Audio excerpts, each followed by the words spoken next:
Hello everyone, welcome to the Artist Spotlight. On the eve of upcoming premiere of Karuis Baktus, a Norwegian story for kids about two trolls who made the boy Jens realize how important it is to take care about the teeth, NCC decided to present a very talented team who made this show come true. So today we will talk to the theater designer with a very unique style who worked on the setup and a costume design for Karuis Baktus. Please welcome TK. Yeah, thanks, Olga. It's nice to be on here as well. Yeah, I don't usually set designers don't usually get interviewed regarding the contents of their work, so this is quite interesting. Oh, congratulations! We are first, but hopefully not the last one. so, first of all, please tell us a little bit about yourself, like your background, where you're from, about your education, about your projects that you've done so far. That would be very interesting for our audience. Okay. So hi everyone, and yeah, thanks for having me, Olga. Just a quick background on myself, I suppose. Is I actually have I spent 2 years in architecture in Singapore. I'm Singaporean, and after that, I quit midway to do theatre. So I freelanced in theatre for a couple of years, worked at the SNA as a technical crew, assisted a few designers such as Yu Xian Chia and Mac Chan, and worked with a few theatre companies, including Checkpoint Theatre. After that, on the encouragement of a couple of my mentors, I applied for the National Arts Council scholarship in 2016 and was awarded it to go and train in theatre design in the UK.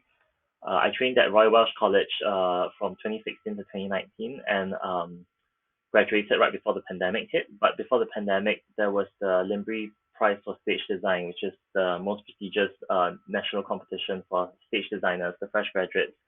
And I was one of the three winners. But after that, COVID hit. So work I've done in Singapore, as I mentioned, assisting local designers, and work in the UK, again, mostly assisting, not a lot of design so far. I've assisted designers such as Frances O'Connor and Madeline Gerling, so on operas and musicals, and just drawing and model making for them. And yeah, but that's a brief summary of my background. Yeah, that's impressive, sister, especially when you change a little bit with your specialty. But what I also learned that you are very interested into using technology in your projects, like VR or AR. How come did you tune to that area? I got into AR and VR, XR as they call it mixed reality. Any kind of mixed reality or augmented or virtual reality. The term for it is XR. In general, as a general term, I got into it primarily during my time in college. So Hmm. when I was in college, I was it was just something that my course leader was interested in and asked me if I wanted to dabble in because amongst my classmates, I was most technologically inclined, I suppose, surprisingly. And that was one that's very serendipitous. But the other reason for that was that in the UK, the primary medium of design is the scale model. So they make actual tiny models for the set. So they make 1 to 25 replicas, which I'm sure you've seen, which is what I've done for Karius and Baktus as well. But they make scale models of the set, and a limitation I found about that is that oftentimes the director comes into the building and says, "Oh wow, the set is a lot bigger than I thought it would be." So even though the model is to scale, even though the theater is to scale and everything is made to scale, and that even human figures to show how big people are, there's just no way we can actually really understand how big the space is in relation to our field of view. So that also prompted me to consider how digital pre-visualization, which is very prevalent in TV and architecture, could be used for theater. I found that it was surprisingly underutilized in the UK, so that was something that prompted me to look into it. It's my interest in it is a little different from what most people would imagine, I think. Hmm. So I think most people would think of how virtual reality has been used for entertainment and storytelling since COVID-19 hit and everyone's been in lockdown. But back when before COVID came, I was thinking of it more as a design tool. So more, like I said, more as a way for directors, for actors, for designers themselves to visualize, what the space would look like. How big would it be when you look around you? Yeah. So not so much as a end in itself, but more of as a tools, as a means to achieving live theater. Sadly, of course, when COVID came along, all that went down the drain. But yeah, it's still something that I am interested in, but it's something I try to work into my process when possible. Yeah, that's for sure a very helpful tool. All this like modern technology is definitely the great way to visualize things. So I totally agree with you. So now I understand. But you already started talking a little bit about Karuis Baktus, but I also want to ask you, how was the story for you? How did you like it, and what was inspire you actually to take this project? Mm. Uh, Karis and Baktus is actually my first foray into children's theatre Mm. because again there was a show with the Singapore Repertory Theatre that I was due to design for a children's show as well, but as with many of the shows, it got shelved and got postponed, and I couldn't do it. So I was actually really excited when Jacqueline came to me with this opportunity to design for a Norwegian folktale, which I thought was really interesting and really whimsical and cute as well. So previously, I had worked with Jacqueline, so that was our pre-existing working relationship. But when she came to me with the script, and it was really short and simple as relative to like the more like straight plays that you typically expect from adult theater, I suppose. But yeah, so this was my first interaction with children's theater, and I really liked that it was with a story like this, which is very simple, straightforward, and engaging, and like really whimsical. And the thing with children's theater is that it can kind of just go so wild because children's imaginations tend to be a bit more out there compared to us boring adults, really. Yeah. The story wise it's like I said, it's very it's just so out there. It's like living in the mouth, like two bacteria. It's one of those things that you don't really. It's not something that you would typically imagine. Like maybe talking animals or talking trees maybe, but then a talking bacteria living in a kid's mouth. It's I was very amused when I found out first that it was a traditional Norwegian folk tale. I was like, it sounds quite contemporary actually. Yeah, but yeah. So overall, when I first got to know about the story, I was very amused and just quite engaged, like from the offset.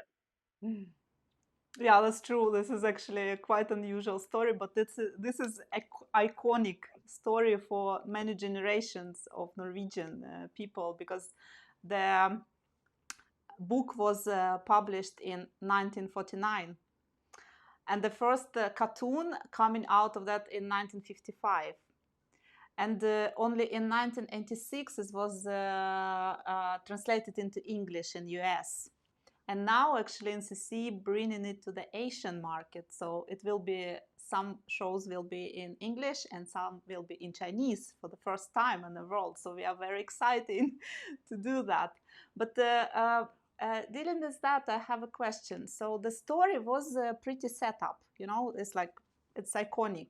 Like everybody knows that, and like so how was for you as a creator, how was the process for to reimagine such as iconic characters and story? Yes, the fact yeah, as you say, it is a iconic folktale for Norwegians that is passed on from generation to generation. So there was a bit of a constraint, and well, constraint is one way to put it, but there was a bit of pressure and constraint to keep to how it typically is presented. But I think something related to the earlier question you asked about my initial response to Karius and Baktus is that I found that it was really universal. So even though it is another thing that surprised me was that it's supposed to be a Norwegian folktale because well I'm not very well acquainted with Norwegian culture, but I expected that something that was that came from a very particular country would have characteristics that are local to it. But when I read through the story, it felt like a story that could have appealed or like is universally accessible, which was something that I took comfort in, that I drew on as well. So that kind of ties in with the design approach that I took to this. So while there were constraints with the so while there were constraints with in terms of how I could visually present it because of the book's presentation, because of how many times this story has been told in different media, and how we were constrained by the family that held the copyright. But I kind of took that on board and just tried to embrace it and see how I could further push the parameters. So let's just say, for instance, Karuis and Baktus's house. So it's mentioned that they need to have a house, and it needs to reference the illustrations in the book. So I didn't particularly mind that, but what I noticed with most of the other productions I had seen online or research was that this was typically presented in a very abstract manner, or this was or sometimes not even there really. So what I was thinking of is in the context of Karuis and Baktus and the mouth, how I could present the house in relation to the entire environment. So where possible, I tried to push the limits of it. And likewise with the balcony, I was thinking if there was actually a balcony, which I'm okay with a balcony. I don't mind having to do a balcony just because the book says so.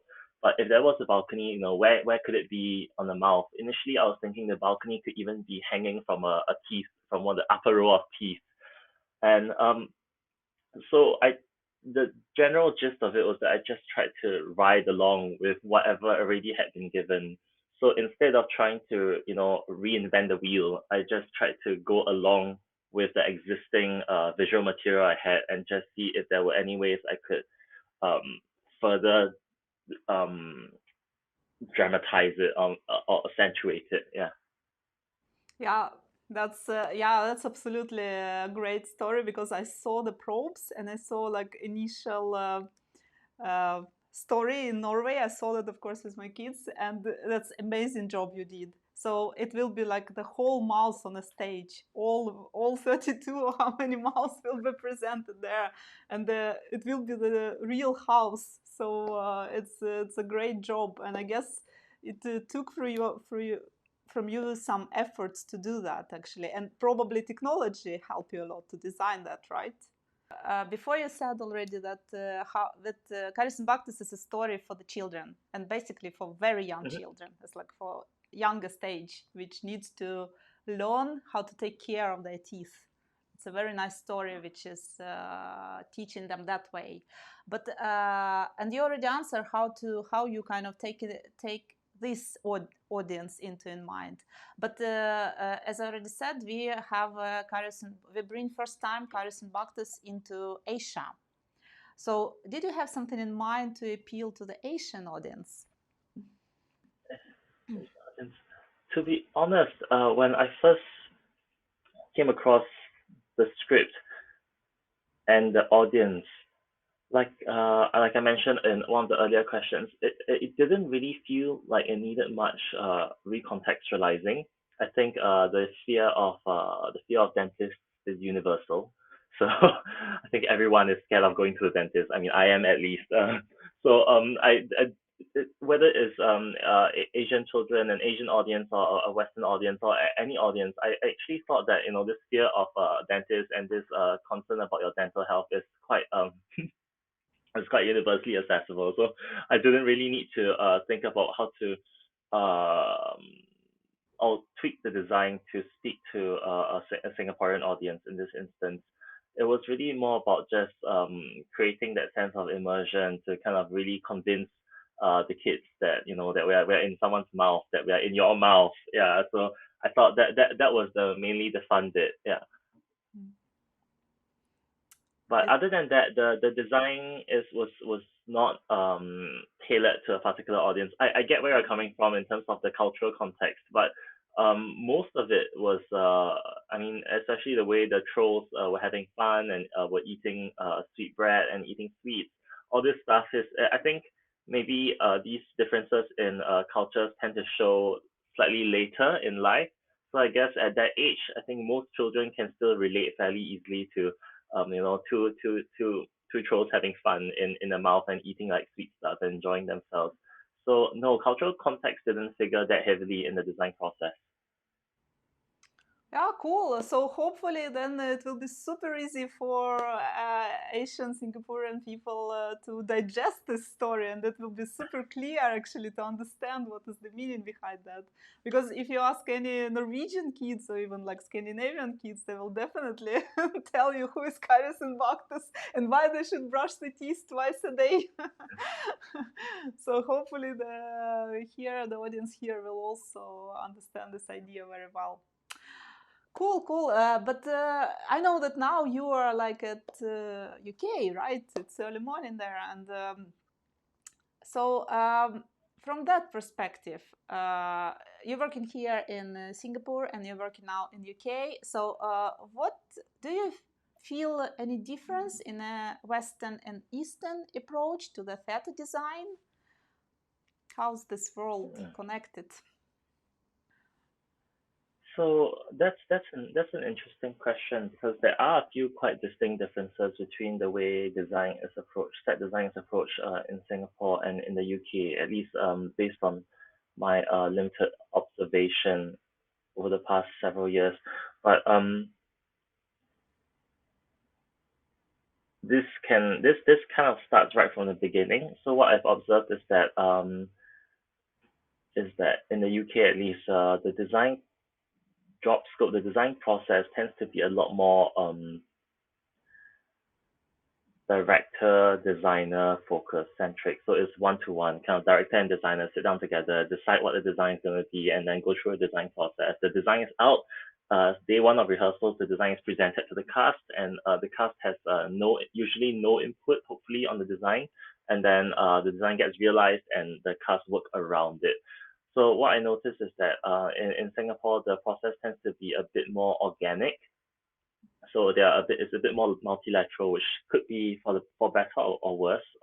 For better in the sense that more people relate to the design. So rather than working around the design, there tends to be a bit more of an involvement in the process, which can be good for creating engagement and having a stake in it. The downside of that is that then the process can tend to be a bit more convoluted. So that's one thing I noticed. The second thing that becomes evident is the use of the model box. So the model box is not as prevalent in Singapore, primarily because it's so time consuming. It takes a really long time to make a model box, and the pace of each production is so fast that model boxes aren't the norm, and oftentimes they fall back on digital pre-visualization, which is one of the reasons why I think we're a bit more predisposed to that. I think, yeah. So the medium of communication is also different, and finally, I think the difference in design approach also comes from the kind of constraints that we are faced with. So with no doubt there is definitely an illustrious history of drama in Southeast Asia, which I'm not fully acquainted with, but the focus of the craftsmanship is different. There are different areas of focus on craftsmanship. So in Singapore, there aren't that many scenic artists. Scenic art isn't that heavy a thing, painting wood to look like metal or painting something to look like something. That craft is not common in Singapore. I know that I think there are at most maybe 2 to 4, maybe four or more like theatre scenic artists. I think 4 is probably the maximum there are. And whereas in the UK, scenic art is a big thing, almost every surface will be painted to look like something. They love dirtying all their surfaces down. They love real grimy or like lived surfaces, so realistic surfaces. A flat color like the white wall is not something that they are accustomed to. Whereas in Singapore, because of this it's not a lack, but it's because of this particular quirk about not having scenic artists. The tendency is to use pre-existing materials, so wallpapers, laminates, even prints to kind of achieve similar effects. So what then happens is that the designs in Singapore tend to be more spatially oriented. They are more about how the space is configured and how the space are oriented in relationship to one another. Whereas sometimes in the UK, the spaces can get drowned out by the textures. Everything is so heavily textured, everything is so detailed and so pretty, but then you kind of lose sight of that, and the space becomes quite stale and boring. Whereas the upside about it in Singapore is that precisely because you have a limited palette to work with in terms of pre-existing surfaces and materials, laminates, like I said earlier, that the focus of the designer and director tends to be more on how the space is actually organized on stage. So yeah, sorry, I answered it in a very design specific way, but I guess that was what the question was asking. Yeah, I'm hoping the audience can relate to this somehow. No, but that's very interesting to know, because we never think about that. What is the behind the stage? It's always interesting to know. So it's very details for the certain people. It would be cool to know, because I never thought about that. When you start to talk that about like in UK and Europe, I mean in general, it's like so focused on the details and how the structure. And you're right, actually, that's true. And here is like more dedicated, more. So yeah, let's see how it will be on stage. I'm really excited to see when we start to uh, present it to the audience and to see the full scale of this work. So it's amazing. I'm really looking forward to that, and hopefully you will also come to premiere. Maybe and we will see how's the COVID I situation. hope It would so. be I really great hope to so. have you Yeah. there. Yeah. So this is like a Bottom UK row. approach, right? This is UK approach. They Yeah, like to make this kind of yeah. things. Yeah, yeah. Which is very time consuming, but Yeah, it's yeah, I it's guess so. I guess generally so. Yeah. You do that yourself, right? This kind of yeah. So with your own I hands. do most of this, yeah, with my own hands most of the time. Yeah. So another practice in the UK is for fresh grads to get experience through assisting. So at some point I did hire like an assistant to help me with this, but the bottom row of the teeth and the house, yeah, it was mostly me, and the brush definitely. It was really time consuming, but it was worth it in the end, I think. Yeah. This is the brush again. It's pink here, and you can see the poor casualty of the Yeah. toothbrush here. Yeah. Cool. Cool. Cool. And again, What, yeah, just why you focusing. decided it's just for holding that, right? Because the of the pink one, the end of that is very thin. It's just so it's easy to hold, or what? I was one. Yes, Yeah. it's purely for ease of holding. Well, it still isn't easy to hold in the end, is it? I mean, since Mm, you've carried it, you know how mm, heavy it is. And yeah, this is the house before mhm. it was painted. So I just want, because I noticed that we're recording, but I just want to give a shout out to Natalie, Mr. Lee, who our scenic artist. So in the model, I didn't paint the teeth properly. You can see they're just white, but in the eventual design, as in when they were talking to me and asking, what I wanted the teeth to be painted, I actually told them, "Oh, I'm really sorry, I didn't have time to paint the teeth properly. Could you please paint it to look like real teeth?" And you've seen it yourself. The teeth look wonderful. They look like real Yeah. teeth. The yellowing, the Absolutely. slight tint of pink is Mm, amazing. So yeah, it's really yeah, when you have scenic artists, it's incredible. The work that you can achieve is just incredible. mm, But so this is the house before it was done. These are some of the props. So a bit of a spoiler, I guess. Haha. The biscuit. So biscuit. leather, still candy. So all these are quite fun to make. Is it the white bread And also?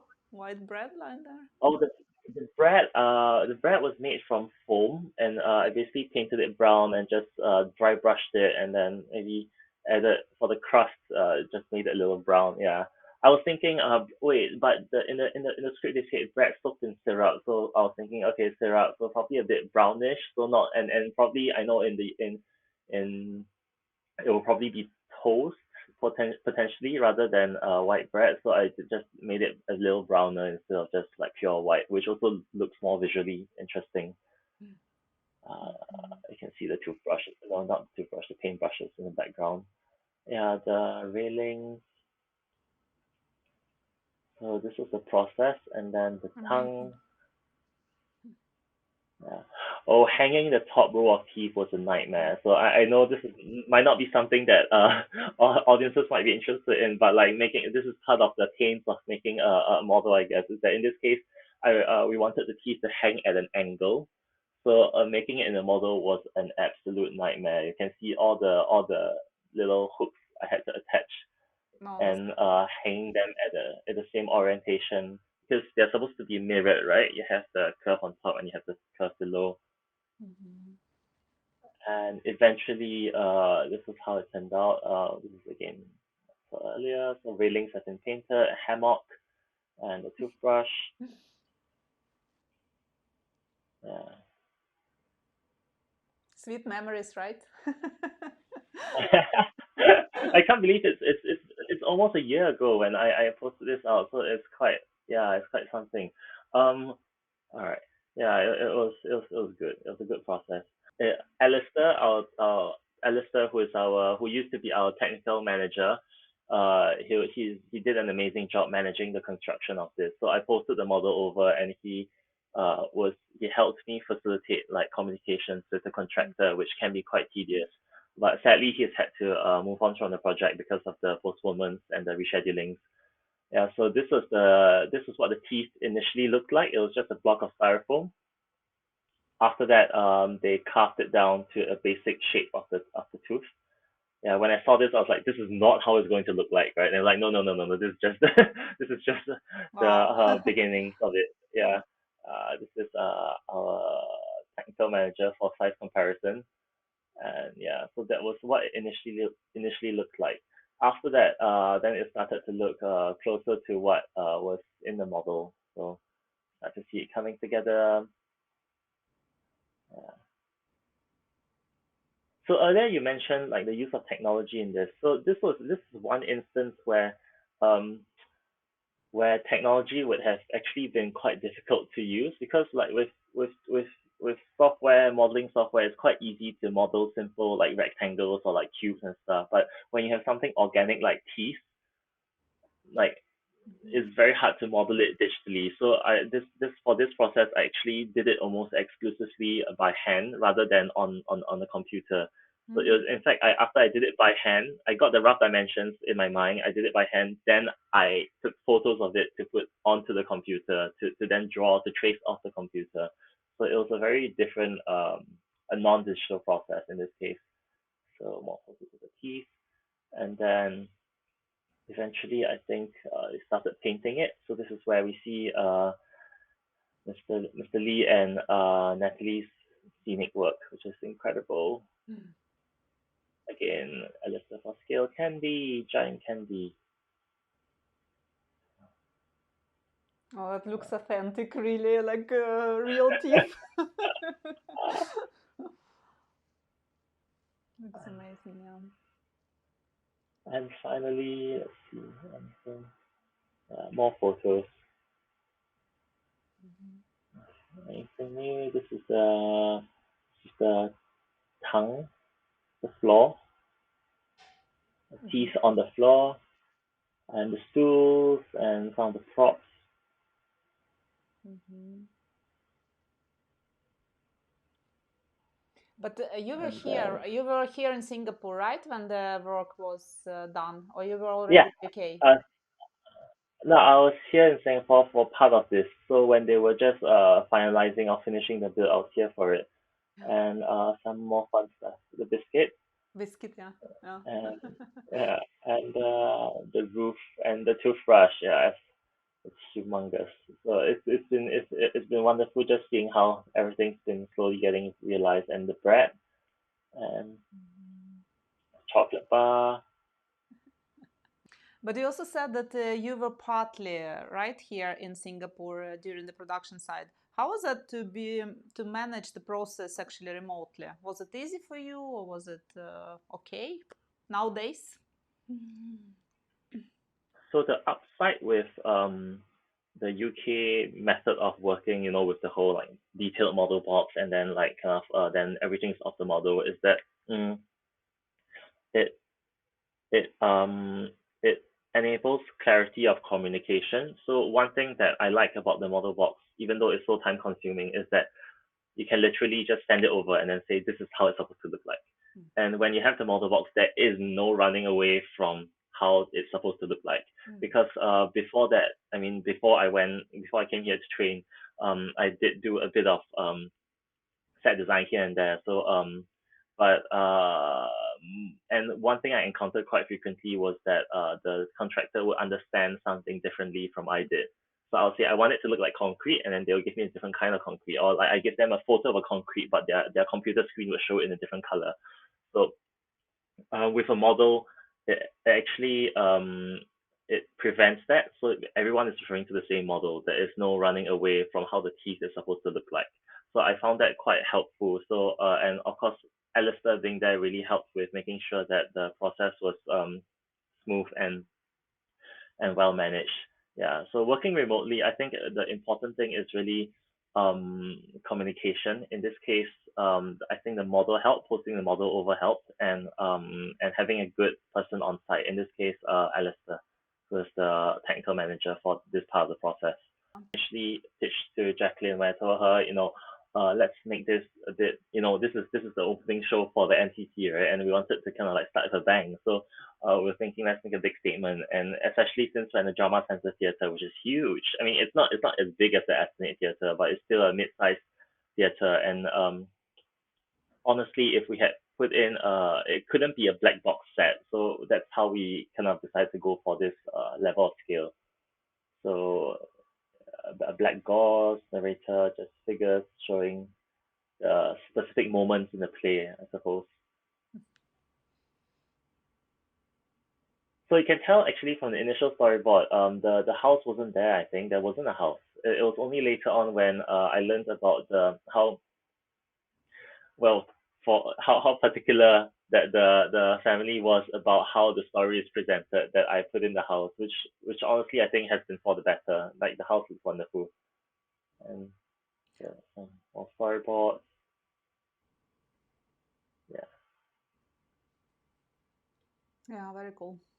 Yeah, but thank you so much for being with us today and to tell us all the stories and to show us a little bit of backstage of the Karuis and Baktus. That was very, very interesting, at least for me. So I hope our audience also enjoyed that.